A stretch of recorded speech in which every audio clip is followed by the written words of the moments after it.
Welcome to the Hamumu Halloween Home Horror Hoedown, the podcast where we watch scary movies so you don't have to. From award-winning to completely unknown, we take them all way too seriously. I'm your host, Mike Hummel. And I'm your host, Solange Hummel. Now, warning, we use a ghoulish number of spoilers, so watch the movies first. Second warning, we don't know anything about anything, so don't take us seriously as we take these movies seriously. It's October! Yay, October! The special month. Well, it's not really yay, because how did we get here? How is it October? Time travel. I hate it. But it's the most special month for the Hamumu Halloween Home Horror Hoedown. Absolutely. For what? For the Halloween happy holiday hoedown of horror? Yes. So, we are going to celebrate this month in the only way we know how. Obviously. By giving you a series of movies that are all about possessed forms of transportation. Yes.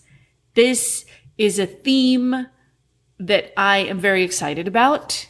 Since you know they'll all be terrible. They will all be terrible. And we're going to kick off this series with a classic of the genre from 2023. The genre being horror movies about vehicles that are independently murderous. Yes. Right? This isn't about movies that are driven by scary people who try to run you off the road. No. These are the vehicles themselves that are angry. Yes. And this one is cleverly entitled Motorboat. Motorboat. And can we all guess what kind of vehicle it's about? Is it a train? It's not a train. Is it a plane? It's not a plane. Oh. Is it a motorboat? It's a motorboat. Well, it's a radio-controlled boat. It's a radio-controlled boat pretending to be a motorboat. Well, actually, it's half or maybe 3/4 a radio-controlled boat that is filmed very close up so that it's supposed to look big. It does not look Only big. It doesn't, because somehow the waves manage to make it look small around it. But it is also 1/4 the back end of an actual motorboat, because they want us to associate this RC boat with a motorboat, even though the RC boat doesn't really have a motor on it. I mean, maybe it does, but it's really small, so you can't tell. Like, it's this, like, slick black, like, race car RC boat. Yeah. And then every once in a while, it's also just the back end of, like, your dad's ski like boat. Outboard motor on his fishing boat. Yeah. And somehow those are supposed to be the same thing. It was a little hard to follow sometimes. Regardless of how it was shown, the boat was murderous. And the boat was murderous because there's a cult, and we all know about these guys. I mean, The Brotherhood of Darkness. They gather in a basement, perform terrible rituals, but it's time someone put a stop to them, and that someone I don't remember what his name is. I just wrote down Father Murder. Yeah, I don't think his name is too important. It was like Patrick or something. Like, he had a name. It did tell us. But I just called him Father Murder because he's a priest who, like, consults with some Priestess, it said in the closed captions. It said priestess, but really it was more like a medium, like she was looking in a crystal ball kind of thing. Like, I don't know. He consulted with her. She told him about how terrible the cult was. And he was like, well, someone should do something about that. And even though she told him not to interfere, he got his 2 guns. Yeah, like every priest is equipped with. And found the cult and shot them and murdered them and threw them to the bottom of the lake. But not before the cult said to him, well, the cult had like a drinking the Kool-Aid meeting, except instead of Kool-Aid, it was like blood or something, I guess, which they drank through plastic masks that did not have holes in them. Right. That was fun. Yeah. They had their little meeting and they were like, oh, we're going to move on to our next phase or whatever. And then when the priest comes in, they're like, go ahead, kill us, wink. And he did it. But they wanted him to do it. Because they had already completed the ritual that would put... I'm not clear if it was all of them or just Messiah Ward, the leader, but like somebody's spirit was going to be imbued into this boat / remote control boat. And that kind of makes me feel like we're cheating on this movie because you do seem to see the boat go around killing people, but also you see this undead demon guy driving the boat. Yeah, with his, like, he's wearing driving gloves because apparently that's a thing for boats. With his bones sticking out. But right, they're slashed on the back like he got dragged along the concrete. Yeah, it's like that. And his, like, bloody flesh / bones are sticking out. Yeah, but see, that makes it feel like this is just a regular boat being driven by a demon No, it's ghost. just the spirit of him, though. Like, I think it's okay that it's a boat being possessed by a spirit. Well, he wasn't like, it wasn't the body of him. And what really sells it, though, is that there is no such boat. Like, this boat appeared. Yeah. It's a demon boat. So it's all fine. Yeah. I mean, the boat and him, they're one and the same. The boat can teleport sometimes, sort of, in a way, kind of. Well, yeah, because it has like a glowy thing. It's very much like the shark in Ouija Shark. It is a lot like that. Where it just kind of appears out of nowhere with this glowing orb of magic around it. Yeah. Which I think, I mean, that's an effect as it appears, but then it kind of seems to continue and sit in this orb. But it's not an orb so much as they're trying to inset the radio controlled boat. The extreme close-up Yeah. video of the remote control boat. In a regular shot of the lake. So you've got like this circle of big water surrounded by normal size water. And it's never quite on the same plane. Yeah, it's all so like, slanted. Yeah, like the boat is kind of, and its water is kind of askew to the rest of reality. Well, that makes sense though. Right? I mean, it's jarring. It is jarring. Which is appropriate. Which is why this is a horror movie. Yes. So anyway, let's go back. Okay, the priest shows up and murders these people, fulfilling their ritual. Indeed. And then throws their bodies in the lake and then proceeds for the next 2 years to just live with the guilt that he did this. After, when he throws them in, don't forget, he says, "Relish in hell." He does say that, which is not a phrase. No, not really. I don't know what that means. Relish your time in hell? That would have made more sense. The note I made there was that Relish in Hell would be a great band name. Yeah. For like some kind of quirky band that has a hot dog for a mascot. Yes. And he's like, we got to find out who did this. Okay, so Father Murder has done away with the Brotherhood of Darkness, Messiah Ward and his followers, who had been terrorizing the town of some unknown size of Woodboro, Pennsylvania. Oh my gosh, I forgot. We know about that because of all the times it cuts to the news. But at the very beginning of this movie, the movie starts with breaking news. Yeah. Only the breaking news in question is some guy in his game room. Yeah, like some video podcaster. Just telling us like, stuff. It's like YouTube channel breaking news. And I mean, I thought that's like where they were going. Like, that's how they were trying to portray a newsroom. They were like, this is the best we got. But then later they have regular news. Yeah. No, I think it was throughout, we had all of these reports of like radio and television news and like TikTok reporters. I mean, it wasn't TikTok, but like that sort of thing, like a TikTok or YouTube reporter kind of a thing, where they were all obsessed with the fact that the Brotherhood of Darkness had just disappeared. Well, no, had not disappeared, had been massacred. Yeah, because they found the bodies at some point. Yes. And then, like, the mystery of, like, who did this? How did this happen? Indeed? What happened to the Brotherhood of Darkness? Yeah, and there was reports on the bad things they did. I don't know what they were, but, like, killing people's cats or something. So it was good that they were gone. Yeah, but also everyone was really, really concerned about it.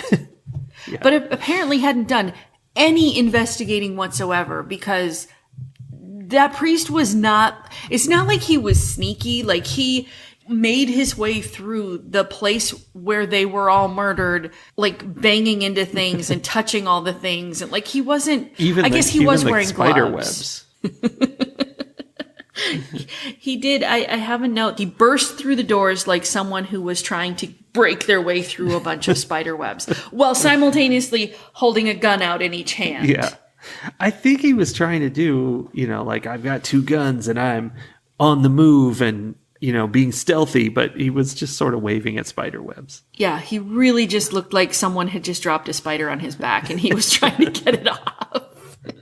Yes. So I don't know why he didn't get caught. Apparently he didn't, but he's like guilt-ridden about it. And then for some reason, this ghost/demon boat starts killing people again, starting with Heckle and Jekyll, these 2 like rednecks who were out fishing in what was daytime and then immediately became pitch black dark. Like yeah, it was really fast. It was noon and then it was 10 p.m. I mean, that could have been, the influence of the demon. I Although assume they didn't seem surprised by they it. they didn't seem to notice. It was either that or we were supposed to think that they had sat there bickering about what was going on for like 12 hours. Yeah.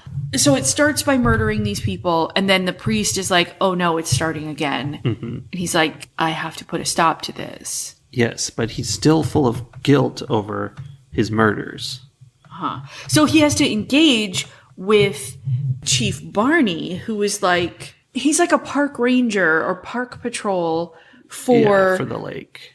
Lake Jude. Oh, Lake Jude. Yes. So he's getting called out when these bodies are all being found at Lodger's Point. I don't want to give our listeners the wrong idea. From what you've heard, you probably are thinking this is like a big blockbuster Hollywood film, with mega stars like Brad Pitt and stuff in it. Sure. An elaborate CGI. It is not that type of movie at all, actually. It's a very low budget, cheaply made, kind of homegrown. Yeah, that's a good way to describe it because movie. You hit it right on the head while we were watching it and you were like, this feels like a Bad Ben movie. Yeah, Bad Ben. Like it's the passion project of someone or a group of someone's who are really excited about making their story and like have an idea and are doing the best they can with like the things they find in their garage to make it happen. And they do not have acting skills. No. It's like, and they're having to do all their own acting because they don't know anybody who has acting skills either. Yeah. Or they're not willing to pay anyone, which is probably more likely. And interestingly enough, the brothers who wrote and directed this movie, Mark and Anthony Polonia, are also the people behind one of the greatest movies of all time, Land Shark. Oh, that was an epic movie to watch. We have seen that movie multiple times over because we have had to force so many people to watch it. Yes, we've had to. What else can you do? It must be appreciated by as many people as possible. And it's interesting that they made that like in 2014 or something. I don't have the actual date here, but quite a while ago. And this is what they made now in 2023. So here's the thing, though. Because the Polonia brothers have had their hands in a lot of movies. A whole lot of movies. Many, many dozens. But when you look at what those movies are, they are all of this same level. Indeed. And it feels intentional at this point. Like, I don't think you make 24 movies and you don't get better at something. Yes, like you don't like develop some kind of improvement in terms of like the CGI that you use, or someone comes along and is like, hey, I loved Land Shark. It was like a cult classic. Like, I want to be involved in this kind of satirical horror movie making, but it's someone who actually has some acting skills of some kind. And I think the danger of being that kind of person and making that kind of movie is that over time it starts to get better because practice improves your skills. I think the fact that this movie is the exact same level of competency, apparent competency, means to me that they did it on purpose. Like, these are choices. They're not like, this CGI looks amazing. They are intentionally yes, blow it up, then just superimpose it on the actual lake, and then tilt it just a little bit. Like, that was a choice that they made on purpose. Maybe, yeah. This is what I'm saying. And that was one of my notes, was it's torn between bad and intentionally bad. Yes. Which is, it's something that a lot of these movies run into, where they are being intentionally bad. Almost all of them are, because they know that they're not going to be able to do something good. So lean into it, have fun. But it's just stuck between bad and intentionally bad. So like, you've got the acting where, you know, the lines they were given, they're trying to deliver them in a bad way, but also they don't have the skill to do it in a bad way, in a good way. Right. So an example of that is literally everything that Chief Barney says. Yeah. Because like he's trying to do that, like, put on your sunglasses, say a cheesy line thing that CSI does. And at one point he like turns and looks at the camera, says, dying around here is becoming a bad habit. And the way he said it was, this is supposed to be like a clever line. And I'm like, there's nothing clever about that. Like, there's no funny connection between dying around here and becoming a bad habit. Yeah. It's just a bunch of people have died. Yes. And that's a bad thing. Yeah. So that's a perfect example of what you're talking about, where they could have amped up the cheese factor there, but instead it was just like a weakly written sentence.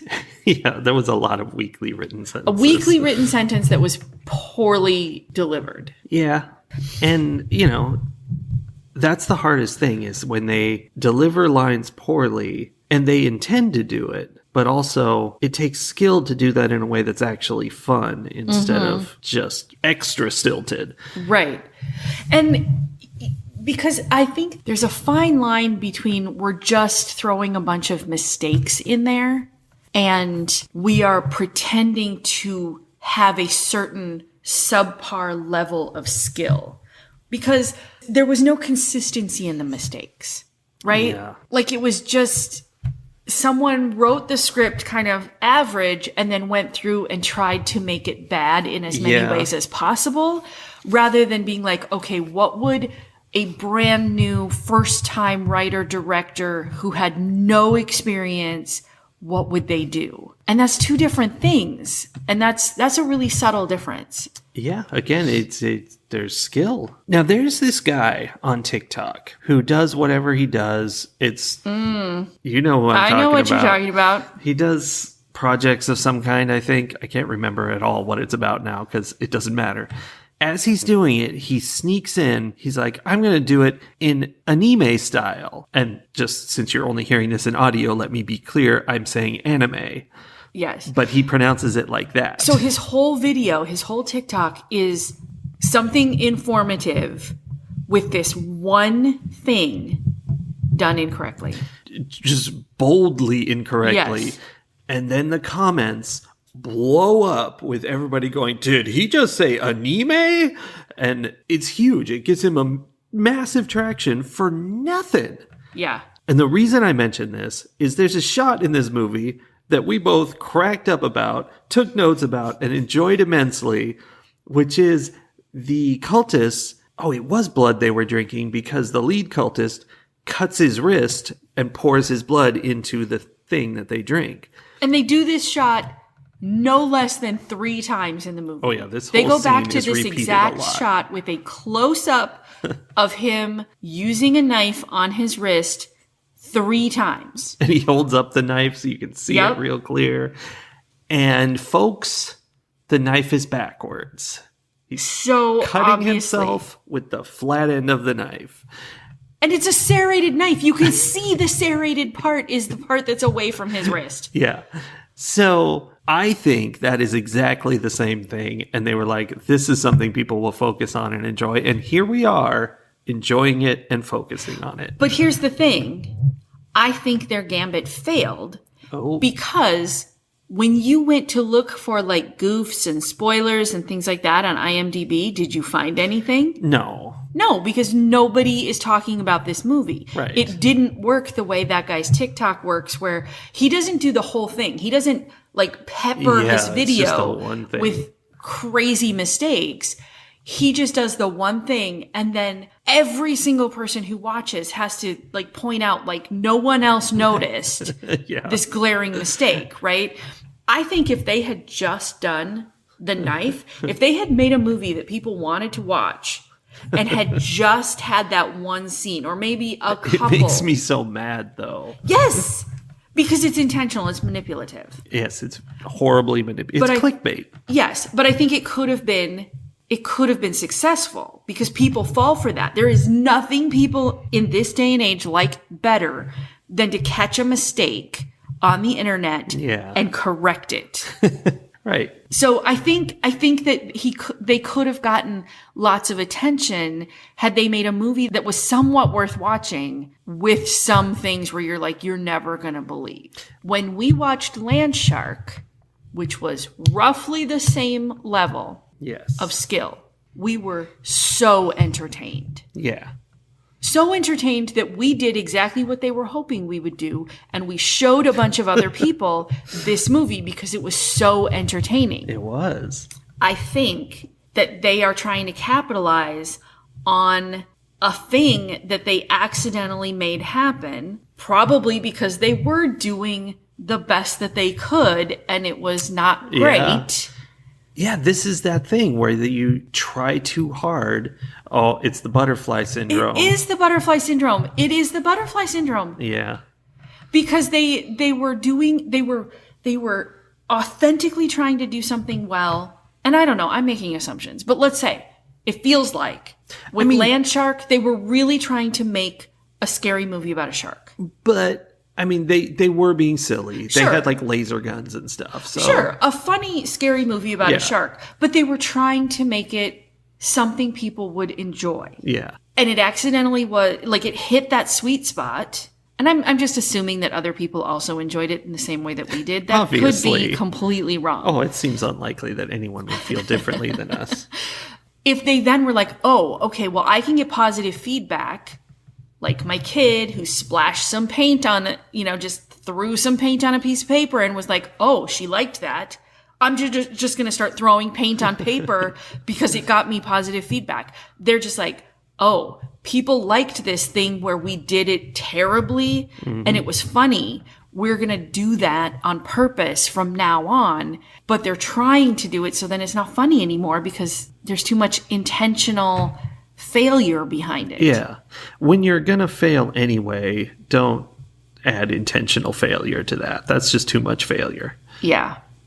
And I don't fully understand what it is. There's something, I think human beings are attuned to picking up on manipulation. And when someone is like, I know I'm going to do this badly, so I'm going to do it badly in a way that makes you like it. People don't like that. That feels manipulative. Yeah. That's unpleasant. Which is unfortunate because what we prefer is when someone really tries hard to do something successful and then they do it badly so we can make fun of their authentic attempt at being successful. Which is mock them mercilessly. That's unhealthy. Yeah. That's hurtful and terrible. I mean, that's our entire oeuvre here. I mean, not entirely, but a significant number of our podcasts are us doing exactly that, which is unfortunate. Yeah, we are bad people. We shouldn't be bad people. I don't feel bad about this movie, though, because I think they were intentionally trying to get people to say bad things about it. And so now we are. Sure. Yes. For example, there's a point when one of them, Father Murder, is looking at a piece of paper, and it's an article about the murders he committed. And instead of cutting to a shot of, a piece of paper that says whatever it says, they literally just showed video text, just plain text that said whatever the headline was. Like, that was not. No. All they had to do was print it out on a piece of paper and film that. But no, they were like, that's too much work. We're in the editing booth. Let's just use the text tool and write some text on the screen. That reminds me of in Landshark when she was looking at the clipboard with papers on it and they couldn't be bothered to print out something that was even remotely connected to what the character was supposed to be looking at. And they were just like, I don't know, take like a page of the script or something and stick it on that clipboard. But then they let us see it. It was a lease agreement or something. I remember. Yes. Yeah. Yeah. At least they were showing paper on film. Yeah. There were a number of places in this movie where it was actually entertaining. Yeah. I stand by that these were choices that they made to be an entertaining failure, not that they were trying to be successful. But there were ones that did work for me. Mm-hmm. Some examples of that are that the costumes that almost all the characters were wearing were something that I was like, who made these decisions? Like, what is happening here? The coroner was literally wearing a kitchen apron and a COVID mask. Yeah. And I'm like, I get it. It does kind of suggest a coroner. That's what it was. It was like a high school vaguely. Film. Yes. Or how Chief Barney was wearing like the brown t-shirt, button-up t-shirt kind of thing that park rangers often wear. But then he also had like long sleeve orange sleeves underneath him. Like they had him put his costume on over his other outfit. Yeah. I don't know what that was. I mean, I feel like they must have been like, this is something that lake patrol guys wear. Maybe they're right. Maybe at their lake, at the lake where they filmed this, that's what they wear. Well, his pants were also too short. Yeah, they were. His shoes were not quite right. Like everything was just a little bit off.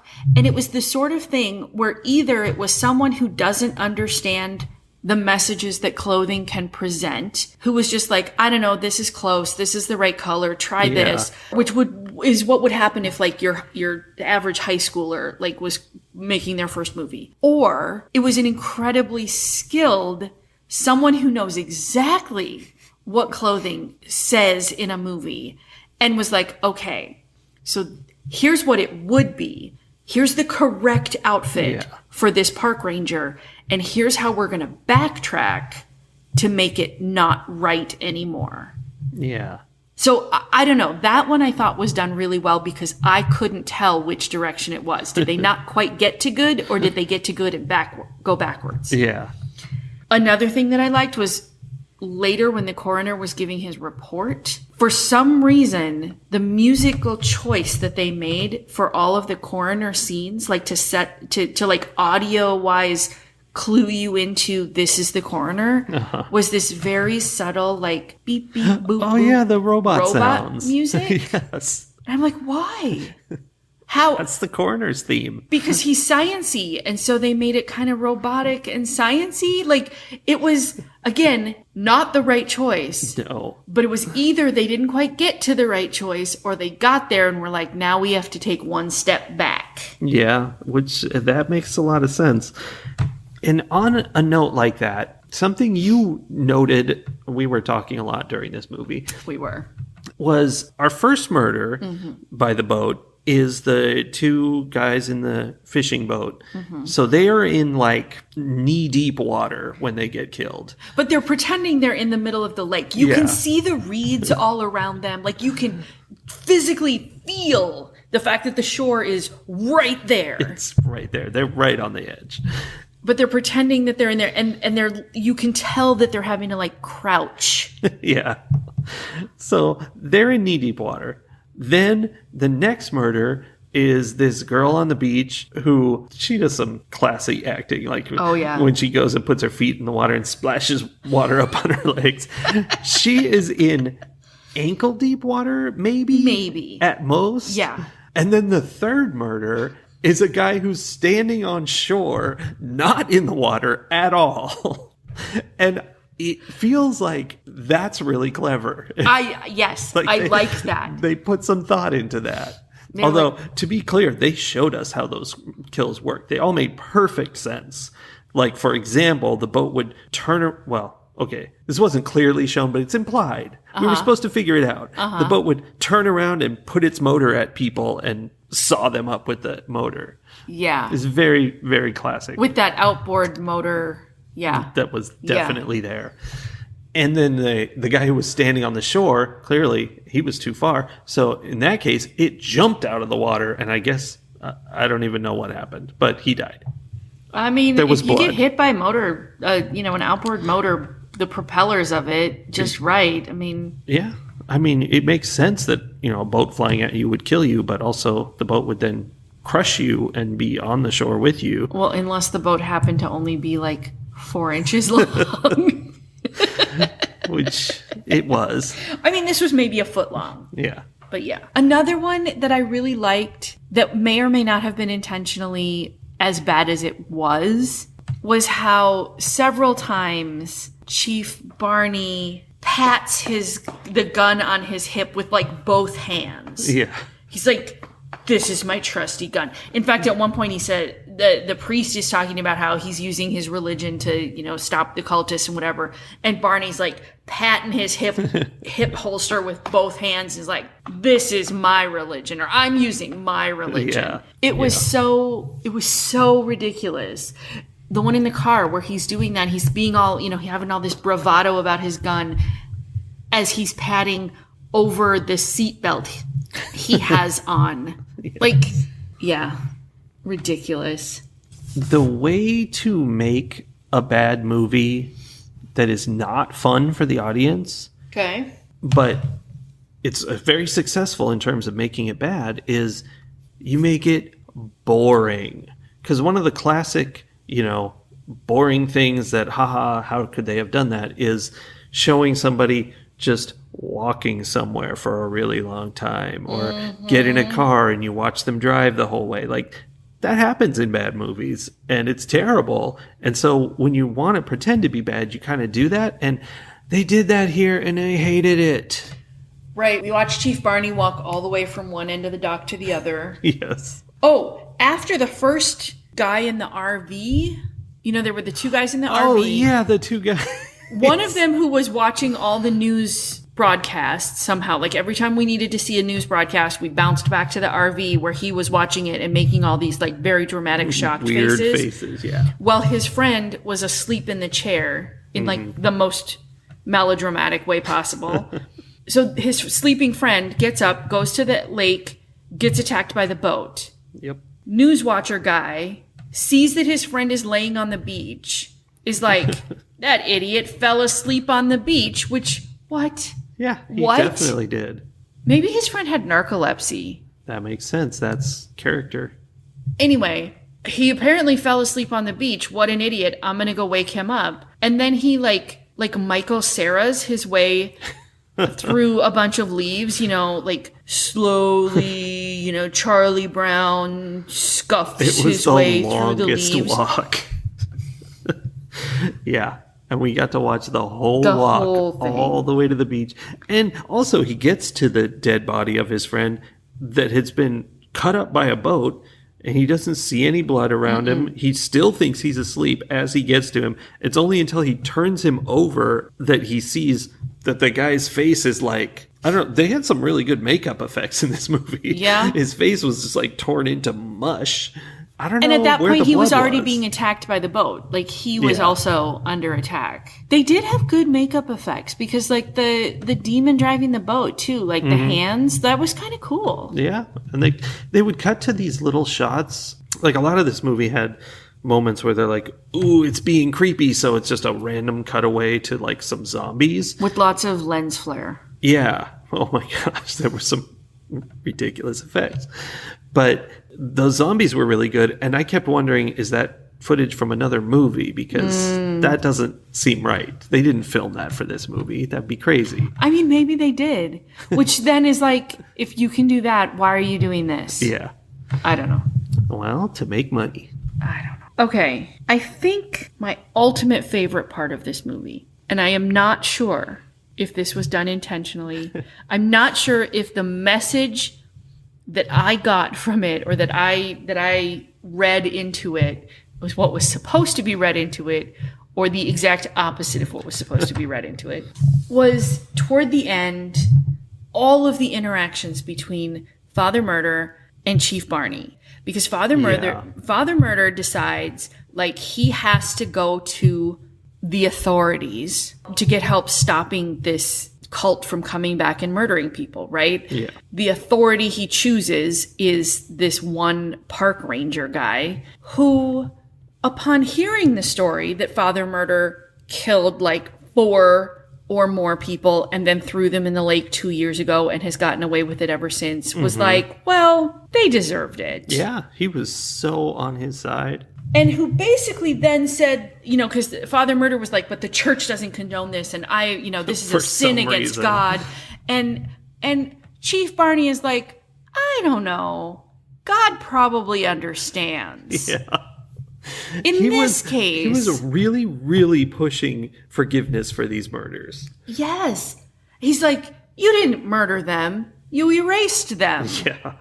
That's different. So the message to me was like, they were doing such a fantastic job of showing that both religious leaders and members of people of authority are terrible. Yeah, that's fair. And completely unreliable and have no moral base. Right, have no morals standing. And are going to do exactly what's best for them and then justify it as doing the right thing for everyone else. Like, it was so great. It was funny because Father Murder was like trying to do the right thing. He was like, I'm trying to atone for this. I want to do it. And Barney would just keep pushing this. No, stop. What you did was great. You're my hero. Yeah. Don't feel guilty. It's just totally the wrong person for him to be talking to. And then, in response to that, Father Murder tells him, maybe you should join the clergy. Yeah. Like, what? What are the criteria that you are basing that on? That is a good question. It was something interesting. So I really enjoyed that piece of it, though. Like, I enjoyed how upsetting it was. It was like really, it bothered me a lot. And if I felt like it was an intentional choice to, like, they were trying to bother me, I liked that it worked. That they were trying to bother you. That's good. Just like what you said, we're like, first it's 2 feet of water, and then it's 2 inches of water, and then it's no water at all. I was like, that's so annoying. But it's also very clear that they did that on purpose, which then makes it funny. Yeah, that is funny. Like, in a movie about a boat killing people, they had no point where there was someone swimming in the water and the boat gets them. And they started out barely in the water and then kept getting further and further and further away from the water. Yeah, what it really needed, though, was like a finale where the boat like leaps out of the water and hits somebody, inside a supermarket. Right? But instead what happens is they defeat the boat. How did they defeat the boat? Because all I have is that the toy boat burst into flames / lava. Wow, I don't remember seeing that. They made the boat explode, but it wasn't like a typical, like, a car explodes and like there's that kind of explosion, right? That's mostly light and sound and shrapnel of metal, right? Yeah. This was an explosion of like lava blobs. And I'm like, where is the lava coming from? I must not have been looking because that sounds amazing. It was pretty awesome. But what they did was they had a race with the boat for some reason. Right. And then the demon from the boat jumped onto their boat and started attacking them. And he had Father Murder. And so Father Murder grabs the big, very heavy cross made of styrofoam, which that's not going to sink. But anyway, he grabs it and he's like, tie him to me and throw me overboard. I'm going to sacrifice myself and get rid of this guy. That was his way of finding absolution for his crimes, was to then commit another murder. I mean, a demon murder maybe is actually more acceptable in God's eyes, but that would have been fine. I feel like Barney should have spent some more time being like, no, I'm not going to do it because what you did was great. And you don't need to apologize. But how did they get the boat to explode? I think that's just what happens when you sink a demon. Maybe. That's attached to a boat. Well, but No, the RC boat exploded, and then he tied himself to the demon and was like, see you on the other side, and then jumped in, and they sank to the bottom.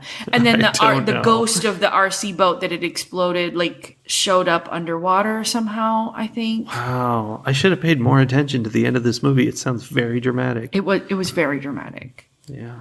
But I very much enjoyed the graphics that they used, like the CGI fake explosion that they used, because it was so much not the right thing. Yeah. Which probably intentional. Yep. Quality. Yep. But then there's a touching like denouement at the end where Chief Barney goes to the cemetery and like sees the ghost of Father Murder standing over it, and he's clearly like his soul is at peace. He looks very happy. Yeah, I'm not sure why, and then but he disappears in the 1980s screensaver line pattern that is God. Yeah, that's the God lines, because that happened when he was praying before too. Yeah. Yeah, so this is a very theological movie. Yes, it really digs into ethics and morals and what God really wants. Also, it features the song Gonna Make You Mine When You Hear My Bass Line. I didn't hate that song, actually. I really didn't. What I did hate was how often scenes ended and then the song that was behind the scene would just cut off like mid-note. Yeah. That was very jarring. Indeed.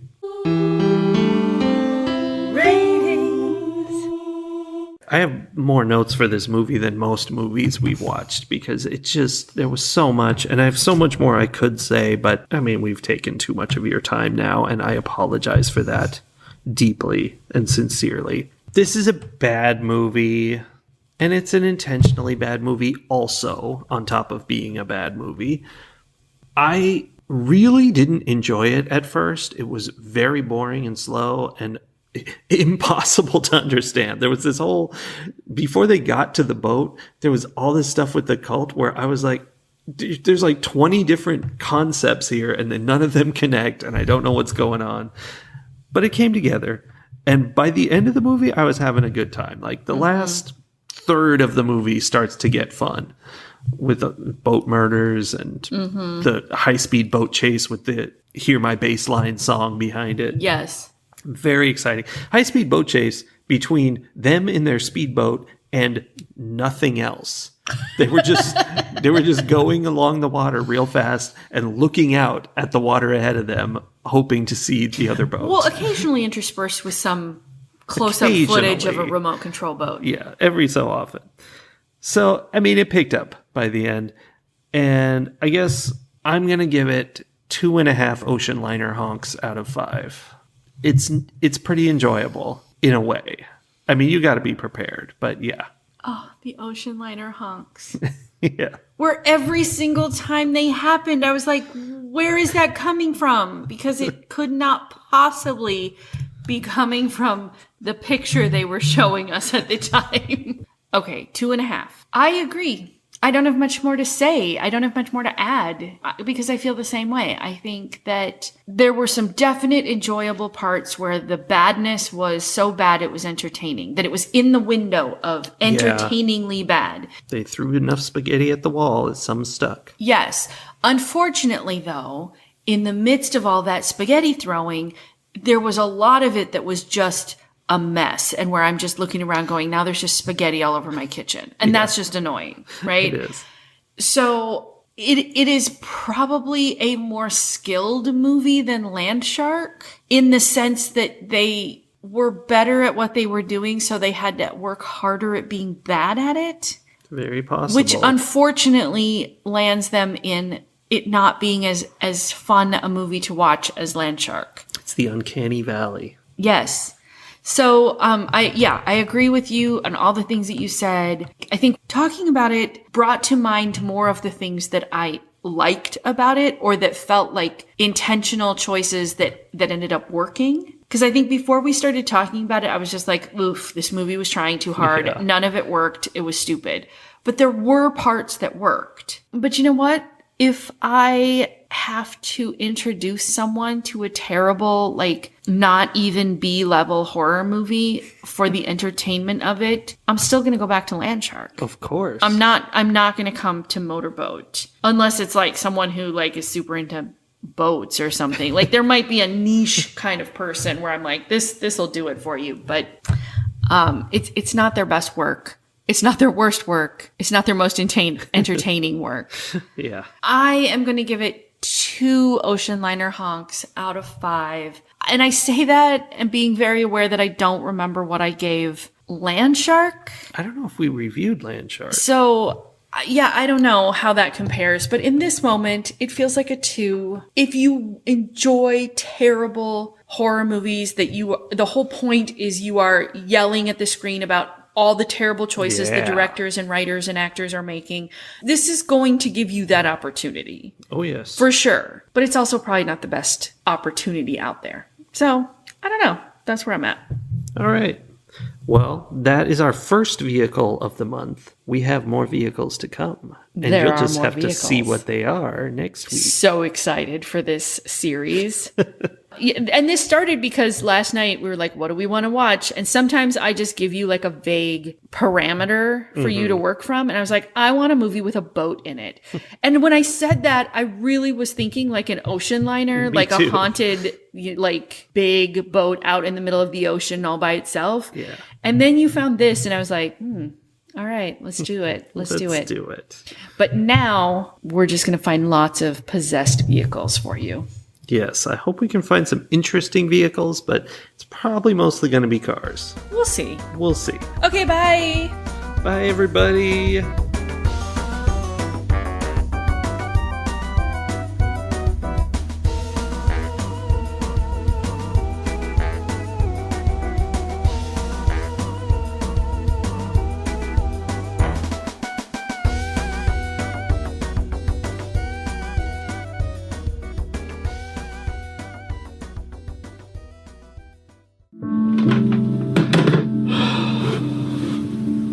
Dying around here is becoming a bad habit.